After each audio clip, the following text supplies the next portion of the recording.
अस्सलाम वालेकुम स्टूडेंट, कैसे हो आप लोग। आज के अपने इस फिजिक्स के लेक्चर में हम लोग बात करने वाले हैं प्रिंसिपल ऑफ मोमेंट्स की, यानी मोमेंट्स के असूल को हम लोग इस वीडियो में समझेंगे। और प्रिंसिपल ऑफ मोमेंट्स की बात करने से पहले हम लोग बात करेंगे कि क्लॉकवाइज टॉर्क से क्या मुराद ली जाती है, एंटी क्लॉकवाइज टॉर्क से क्या मुराद ली जाती है। क्लॉकवाइज टॉर्क और एंटी क्लॉकवाइज टॉर्क को समझने के बाद हम लोग इस वीडियो में बात करेंगे प्रिंसिपल ऑफ मोमेंट्स की, यानी मोमेंट्स के असूल की। अगर दोस्तों आप लोग फर्स्ट टाइम हो हमारे इस चैनल पर तो फटाफट से इसको सब्सक्राइब करो और वीडियो को लाइक और शेयर करना मत भूलिएगा, ताकि वीडियो ज्यादा से ज्यादा स्टूडेंट्स तक पहुंचे। तो अब हम लोग बात कर लेते हैं क्लॉकवाइज टॉर्क और एंटी क्लॉकवाइज टॉर्क की। जिस तरह से दोस्तों आप लोगों को एनिमेशन में नजर आ रहा है, जब ये बंदा नट को कसता है तो गौर से देखिएगा कि ये स्पैनर पर फोर्स लगा के स्पैनर को किसकी सिमत में घुमाता है, घड़ी की सिमत में घुमा रहा है या घड़ी की मुखालिफ सिमत में घुमा रहा है। तो आप लोग गौर से इस एनिमेशन में देखिएगा। देखें दोस्तों, इस स्पैनर पर नट को टाइट करने के लिए जैसे ही बंदा फोर्स लगाता है तो वो इस स्पैनर को घड़ी की सिमत में घुमाता है। तो लिहाजा यहां पे जो पैदा होने वाला टॉर्क होगा वो जो है क्लॉकवाइज होगा, क्योंकि फोर्स लगने की वजह से जिस्म जो है वो घड़ी की सिमत में घुमा है। तो इस वक्त जो टॉर्क पैदा होगा उसको हम लोग बोलेंगे कि ये क्लॉकवाइज टॉर्क है और नट जो है वो टाइट हो जाएगा। बिल्कुल इसी तरह से जब नट को खोलने के लिए ये बंदा फोर्स लगाता है स्पैनर पर, तो स्पैनर जो है घड़ी की मुखालिफ सिमत में घूमता है, जैसे कि आप लोगों को नजर आ रहा है एनिमेशन में। और जब ये घड़ी की मुखालिफ सिमत में घूमता है तो उस वक्त जो स्पैनर का पैदा होने वाला टॉर्क होगा उसको बोला जाएगा कि ये एंटी क्लॉकवाइज टॉर्क है। बिल्कुल ऐसे ही दोस्तों, जब हम लोग सुबह के वक्त उठते हैं और अपना हाथ मुंह धोने के लिए हम लोग टूटी को रोटेट करते हैं, यानी टूटी के अंदर गर्दिशी असर पैदा करते हैं, यानी टॉर्क पैदा करते हैं।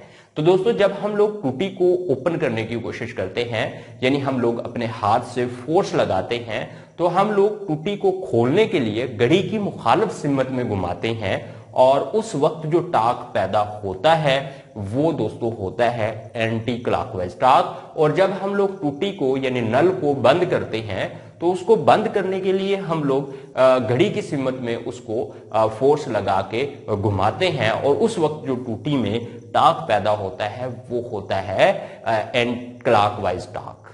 तो यानी खोलने के लिए एंटी क्लॉकवाइज हम लोग टॉर्क पैदा करते हैं और बंद करने के लिए जो है वो पैदा करते हैं।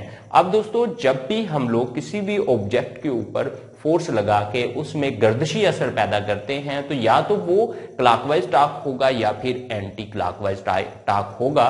तो इसको हम लोग समझ चुके हैं। अगर हम लोग ऑब्जेक्ट को घड़ी की सिमत में घुमाने में कामयाब हो जाते हैं तो उस वक्त जो टॉर्क होगा वो होगा क्लॉकवाइज। और जब हम लोग घड़ी की मुखालिफ सिमत में ऑब्जेक्ट को घुमाने में कामयाब हो जाते हैं तो उस वक्त जो हम लोग टॉर्क पैदा करते हैं उस जिस्म में, या जो गर्दिशी असर उस जिस्म में पैदा करते हैं वो जो है घड़ी की मुखालिफ सिमत में होता है। अब दोस्तों, हम लोग बात कर लेते हैं प्रिंसिपल ऑफ मोमेंट्स की और जान लेते हैं कि क्लॉकवाइज टॉर्क और anti clockwise torque principle of moments को डिफाइन करने के लिए किस तरह से अहम है। जिस तरह से दोस्तों आप लोगों को ये शक्ल में एनिमेशन में नजर आ रहा है कि एक शीशा है और इस शीशा के ऊपर दो ऑब्जेक्ट रखे गए हैं। एक का देखें आप लोग कि मैस जो है वो ज्यादा है, यानी वेट ज्यादा है, और दूसरे का वेट देखें कम है। और यहां पे आप लोग गौर से ये बात भी देख लीजिएगा कि जिस जिस्म का वेट ज्यादा है उसको हमने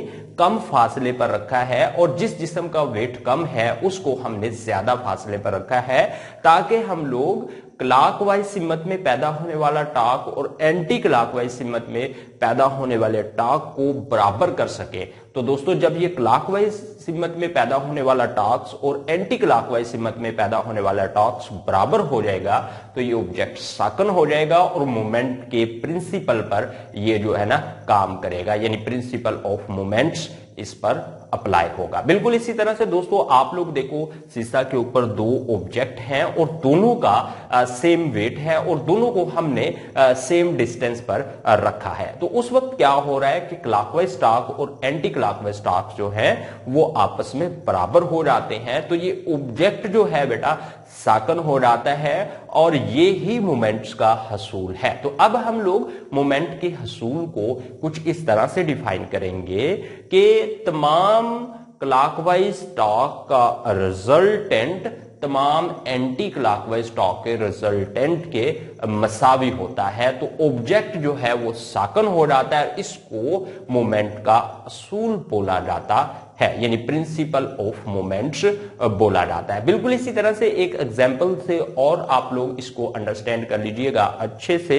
देखिए आप लोगों को दीवार के साथ सीढ़ी खड़ी नजर आ रही है। अब ये सीढ़ी जो है ये गर्दिशी असर पैदा होता है इसमें, जो कि क्लॉक की सिमत में है, यानी सीढ़ी जो है अगर दीवार को हटा दिया जाए तो ये जो है घड़ी की मुखालिफ सिमत में घूमती हुई नीचे गिरती है और इस वक्त जो टॉर्क पैदा होता है सीढ़ी में वो होगा क्लॉकवाइज। और इसके रिएक्शन के तौर पर जो दीवार इस पर फोर्स लगा रही है उससे जो सीढ़ी में टॉर्क पैदा हो रहा है वो है क्लॉकवाइज। और यहां पे clockwise torque anti clockwise torque के बराबर है और ये ऑब्जेक्ट जो है वो किस में आ जाता है, ऑब्जेक्ट जो है वो साकन हो जाता है और मोमेंट के हसूल पर पूरा उतरता है। आई होप आप लोग अच्छे से समझ पाए हो मोमेंट्स के हसूल को, यानी clockwise torque anti clockwise torque के बराबर होता है तो ऑब्जेक्ट साकन हो जाता है और वो ऑब्जेक्ट जो है प्रिंसिपल ऑफ मोमेंट्स यानी मोमेंट्स के